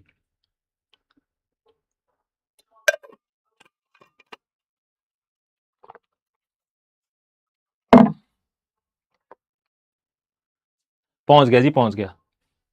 अच्छा, मुझे एक बार सारे बच्चे बताओ, वाइब मैच हो रही है ना आपकी मेरे साथ? मतलब जो जो मैं समझा रहा हूं आपको इजी लैंग्वेज में, आसान भाषा में समझ में आ रहा है ना? पक्का?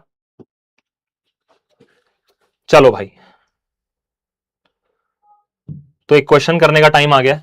ज्यादा टाइम नहीं दूंगा, 60 सेकंड दूंगा। Your time starts now.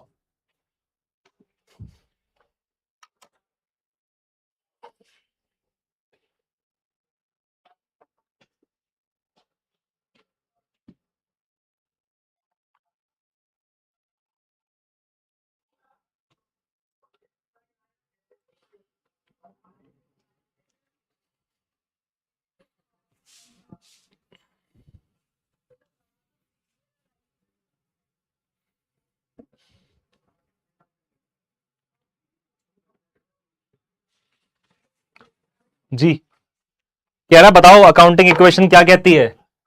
Accounting equation क्या कहती है? टाइम तो अभी है वैसे, कोई बात नहीं, मैं यहां पर लिख देता हूं। अकाउंटिंग इक्वेशन क्या कहती है? पिछले पेज पे बताया तो था। अकाउंटिंग इक्वेशन कहती है assets are always equal to capital plus liabilities.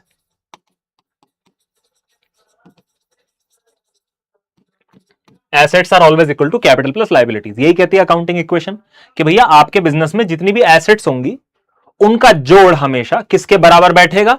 Capital plus liabilities. Simple होगी बात। अब कई बच्चों को ये ऑप्शन में दिखाई नहीं तो वो घबरा गए, उन्हें लगा कि भाई साहब ये क्वेश्चन तो गलत है, सर जो है गलत गलत क्वेश्चन लाते हैं और फिर हमसे मजे लेते हैं। भाई साहब आप मुझे एक बात बताओ, बी पार्ट तो चलो गलत है क्योंकि बी पार्ट कह रहा है assets are equal to liabilities minus capital, तो बी पार्ट तो गलत हो गया। डी पार्ट कह रहा है capital is equal to assets plus liabilities. D part कह रहा है capital equal to assets plus liabilities. ना जी ना, अगर मैं लायबिलिटीज को उधर लेके जाऊंगा तो लायबिलिटीज तो माइनस हो जाएंगी ना, तो कैपिटल एसेट्स और लायबिलिटीज के प्लस के थोड़ी इक्वल बैठेगा, तो ये भी गलत हो गया। ए पार्ट कह रहा है liabilities is equal to assets plus capital. अच्छा जी, एक बात बताओ, लायबिलिटीज को अगर मैं इधर ही रख दूं और कैपिटल को उधर भेज दूं तो वो तो माइनस में जाएगी ना, तो ये भी गलत हो गया। भाई साहब सी पार्ट टिक करोगे कि नहीं करोगे? सी पार्ट क्या कह रहा है? Capital equal to assets minus liabilities. बात तो एक ही है। अगर आपने पढ़ा कि assets are equal to capital plus liabilities, अब मुझे यहां से कैपिटल का फॉर्मूला बनाना एक तरह से, तो लायबिलिटी को उधर भेज दो, उधर भेजोगे तो माइनस हो जाएगी, तो सी पार्ट आंसर है। सिंपल था क्वेश्चन की नहीं था? सीधा बोलो। और एक बच्ची ने, मेरी छोटी बहन ने बहुत बढ़िया डाउट पूछा है, पता नहीं बहन है या भाई है, मैं नाम तो पढ़ नहीं पाया। उसने कहा अगर फिलहाल हमारे बिजनेस पे कोई लायबिलिटी ही नहीं है तो अकाउंटिंग इक्वेशन क्या बोलेगी? तो फिर बेटा एसेट जो है वो सिर्फ कैपिटल के बराबर आएगी, अगर लायबिलिटी नहीं है तो जीरो हो जाएगा, है ना? जीरो हो जाएगा। अभी बहुत सारे प्रैक्टिकल क्वेश्चंस कराऊंगा मैं, टेंशन नहीं लेनी है बिल्कुल भी। ठीक है, क्वेश्चन इजी था या नहीं था, स्ट्रेट फॉरवर्ड था या नहीं था? सी पार्ट सिर्फ 39% बच्चों ने सी पार्ट टिक करा है, और बहुत कम परसेंटेज है जो ए और डी को बोल रहा है, लेकिन एक मेजर परसेंटेज बी में घुस गया था। बेटा बी आप देख लो, सरासर गलत है, सरासर गलत है, माइनस का सिंबल है बीच में, है ना। तो सही आंसर देने वालों में नाम है ब्रो गेमर, शिवांशु शर्मा, हार्दिक खुरसांगे, सारा फिरदोस, अनाहिता पवार, अभिषेक, फागुनी अग्रवाल, विवेक, ए आर गेमिंग और स्टूडेंट। ठीक है बेटा, ये भी हो गया बेटा। चलिए आगे बेटा। अब एक बहुत इंपॉर्टेंट क्वेश्चन मैं आपको करवा रहा हूं, इस क्वेश्चन को समझ लो पहले आराम से। ठीक है, इक्वल टू के इस साइड जो मैंने लिखी है वो सारी एसेट्स हैं, और इक्वल टू के इस साइड लायबिलिटी है सबसे पहले, और प्लस में फिर कैपिटल है। तो आपने ये बताना है, ये fill in the blank question है, sorry, which equation is correct out of the following. नहीं, ये fill in the blank question है बेसिकली। ठीक है, इसमें मैं पोल नहीं चलाऊंगा, इसमें पोल नहीं चलाऊंगा, वो विच इक्वेशन करेक्ट वाला आगे वाला है, इसमें पोल नहीं चलाएंगे, इसमें सिर्फ फिल इन द ब्लैंक्स खेलना है। सबसे पहला एग्जांपल, हमारे पास एसेट्स पड़ी हुई हैं 20,000 रुपए की, 20,000 रुपए की एसेट्स पड़ी हैं, लेकिन 5,000 तो हमारा कर्जा ही हो गया। तो इसका मतलब घर से आप कितना पैसा लाए होगे? 15,000। बात दिल तक पहुंच रही है कि नहीं? पहले केस में 20,000 रुपए की तेरे पे एसेट्स पड़ी हुई हैं, लेकिन 5,000 का तो कर्जा ही है ना, तो तू घर से कैपिटल कितनी लाया था? 15,000। Fill in the blanks. इससे तुम्हारी कॉन्सेप्ट बिल्डिंग होगी, बच्चों की तरह पढ़ो, ज्यादा बड़े मत बनो अभी। दूसरे में एसेट्स नहीं मालूम, लेकिन यह जरूर मालूम है कि हमारे पास कर्जा भी है और घर से भी लाए हम। तो भाई अगर तू 10,000 रुपए घर से लाया था कैपिटल, और 5,000 का तेरे पे कर्जा हो गया, तो मतलब आज की रेट में तेरे पास होनी चाहिए एसेट्स 15,000 रुपए की, हाँ या ना? सी पार्ट कहता है कि हमारे पास एसेट 10,000 रुपए की हैं दुकान के अंदर, लेकिन घर से तो हम सिर्फ 8,000 की कैपिटल लाए थे, तो जाहिर है कि 2,000 रुपए की लायबिलिटी भी हुई होगी। ठीक है, तो नन वन कुछ नहीं है, बस ये फिल इन द ब्लैंक्स वाला क्वेश्चन था। चलो भाई, ये है बढ़िया क्वेश्चन जो आपको टिक करना है। ठीक है, इसमें सर यहां पर इस कॉलम में लिखी है एसेट्स, इस कॉलम में लिखी है कैपिटल, और इस कॉलम में लिखी है लायबिलिटीज। अकाउंटिंग इक्वेशन आपको पता है, अकाउंटिंग इक्वेशन क्या कहती है, तो मुझे बताओ कौन सा ऑप्शन करेक्ट हुआ अकाउंटिंग इक्वेशन के हिसाब से। इसमें मैं आपको टाइम देता हूं 90 सेकेंड्स का, लो जी लो।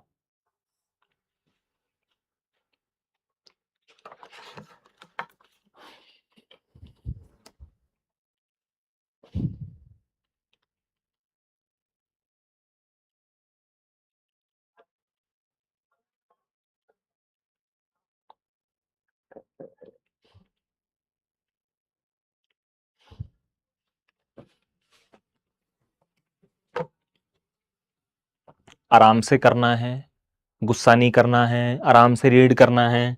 यार देख एक बात बता, एसेट्स तुझे पता है ना, एसेट्स आर इक्वल टू क्या? कैपिटल माइनस लायबिलिटी या capital plus liabilities? Capital plus liabilities.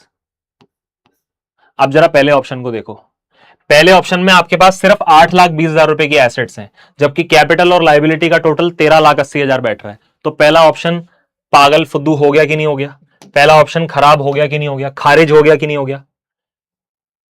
ए पार्ट को क्रॉस मार दें कि नहीं मार दें? ए पार्ट तो बर्बाद हो गया, खत्म हो गया।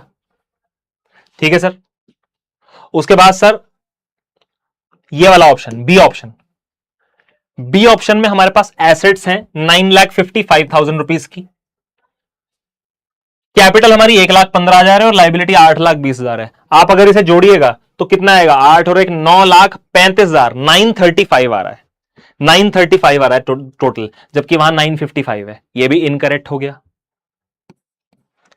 डी ऑप्शन में एसेट्स देखो कितनी कम है, जबकि कैपिटल ज्यादा है और लाइबिलिटी भी है, तो डी पार्ट भी इनकरेक्ट हो गया। तो बचा कौन? C part is the right answer, क्योंकि सी पार्ट में हमारी जो कैपिटल और लाइबिलिटीज है उसको अगर आप जोड़िएगा तो टोटल लाएगा 7,85,000, और हमारी एसेट्स भी कितनी है? 7,85,000।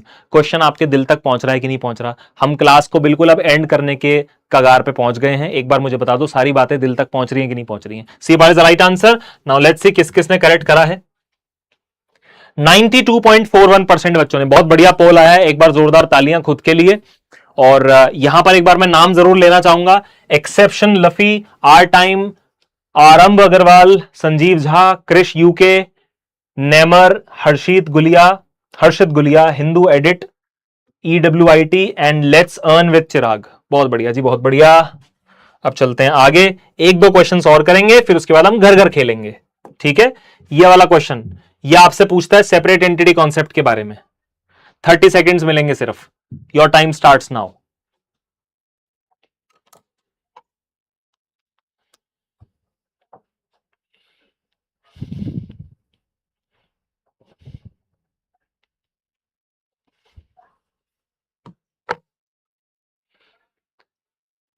कह रहा है भाई साहब सेपरेट एंटिटी कॉन्सेप्ट क्या बोलता है? सेपरेट एंटिटी कॉन्सेप्ट मैंने आपको बताया था ना पीछे, क्या कहता है सेपरेट एंटिटी कॉन्सेप्ट? बिजनेस और बिजनेसमैन के बारे में कुछ बातें कहता है सेपरेट एंटिटी कॉन्सेप्ट। क्या कहता है कि जो बिजनेस और बिजनेसमैन है वो क्या है? वो वन एंड द सेम है? बिजनेस और बिजनेसमैन को एक ही मानना है? नहीं, नो। बिजनेस और बिजनेसमैन दोनों को ही इररिलेवेंट मानना है? दोनों ही हमारे से मतलब नहीं है अकाउंटिंग में, ना अकाउंटिंग में हमें बिजनेस से मतलब है, ना हमें बिजनेसमैन से मतलब है, ऐसा भी नहीं है। टू सेपरेट एंटिटीज, दोनों को अलग अलग मान के चलना है, दोनों को अलग अलग मान के चलना है। तो C part is the right answer. ये देखते हैं किस किसने करेक्ट करा है। 98.14, 98.16, 98.16% बच्चों का correct answer. Anahita Pawar, R time, Priya Sambhavi, AR gaming, Shayan Mishra, Anushka Arora, mister Barua, Shivanshu Sharma, MIST edits और हार्दिक खुरसांगे। बहुत बढ़िया है जी, बहुत बढ़िया। एक और लास्ट क्वेश्चन करेंगे, बताओ भाई। Capital introduced by the owner is recorded as what? जो कैपिटल ओनर इंट्रोड्यूस करता है अपने बिजनेस के अंदर, उस कैपिटल का रिकॉर्ड हम किस तरह से करते हैं? क्या मानते हैं हम कैपिटल को?